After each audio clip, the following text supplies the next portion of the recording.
Are you ready? The email. This is to athletic directors and head coaches.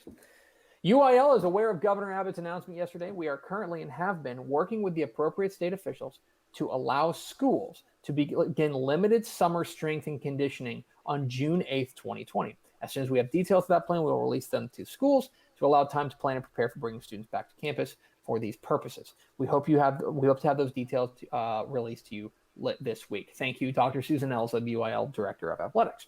Again, it's signed by Dr. Elza, and she, of course, had an important role to play in that. But that's probably she speaks on behalf of the entire UIL. I would say. It's collective. So, yeah, collectively. So what we're hearing is June 8th. June 8th is going to be the day that they can have summer workouts, summer strength and conditioning workouts. Mm-hmm. Here's what I'm hearing.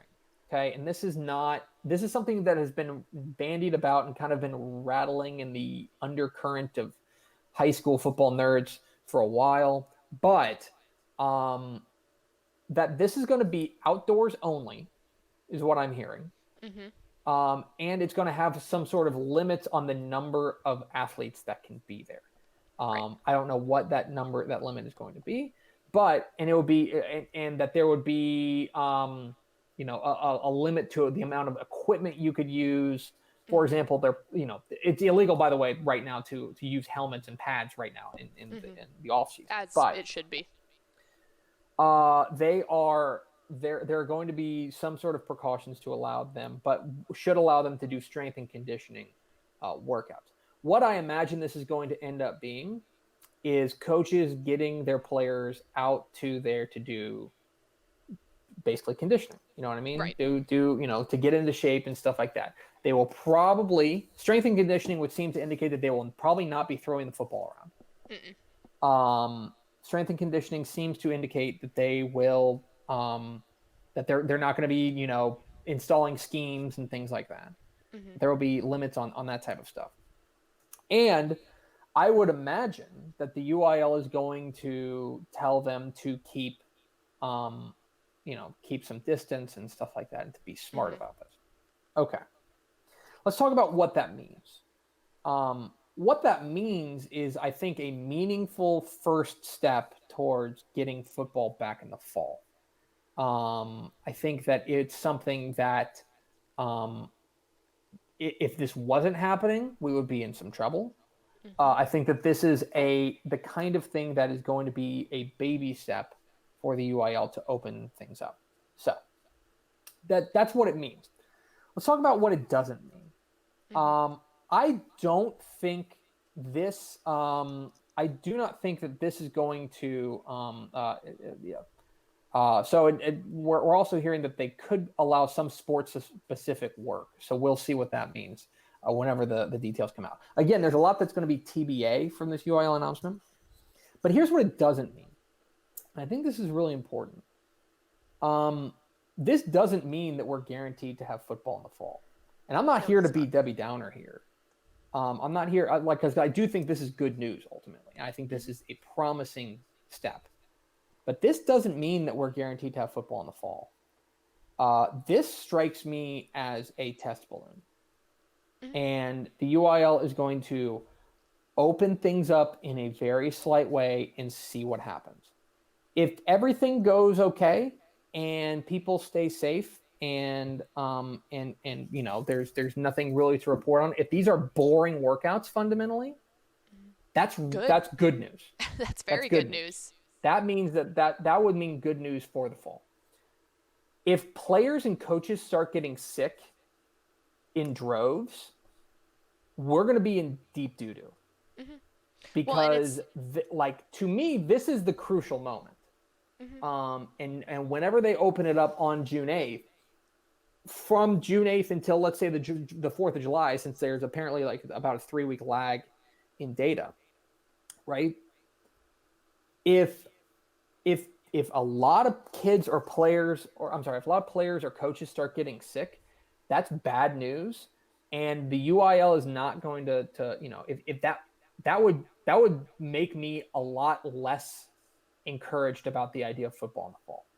And it's the exact same thing that's been happening with the way that the governor is running the state right now. Of obviously we went through phase 1 and it was like, okay, on the 18th we're going to figure out and reevaluate from there, and then he came back yesterday and stuff went fairly positive, it seems, as everything else is starting to open back up, at least a minimum capacity. So I think that this is the perfect step in the right direction of, if it does go well, then it's positive. If it doesn't, you reevaluate and you move on from there. So at least it's a step.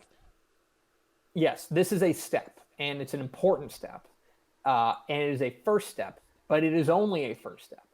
To me, this is when it gets real. Everything else has been speculation. People saying, "Oh, it's not that serious. You know, we can play football in the fall. Of course we can." Or people saying, "Oh, there's no way we can play football in the fall. You know, it's too serious. It's too dangerous." Well, here we're going to start to figure things out a little bit, and we're going to start to see it, because I will tell you, guys, if players and coaches start getting sick in droves, there's probably not going to be football in the fall. I'm telling you that, you know, realistically. So it is now up to, I think, coaches and players to stay safe and to make sure that, like, it's in their hands now. And I think the other thing that, like, the future of the sport is now, the future, at least for 2020, is now in their hands. And I think the other thing that people need to realize too is, just if this does go well, the topic of having fans in the stands is still so far off and so far another topic. Like, we're not going to have that answer until way closer to football starts. But the biggest hope should be, hopefully at least the players can go out there. Got to quit asking about the fans, because we're not going to know that until a way later date. Yeah, the fans thing is probably not coming down, and they're probably not going to make decisions on that until August. That would be my guess. I would agree. Those are separate. That's a separate issue. Totally different. And so this has absolutely nothing to do with fans, in my opinion. This has the idea of, can we even have football played?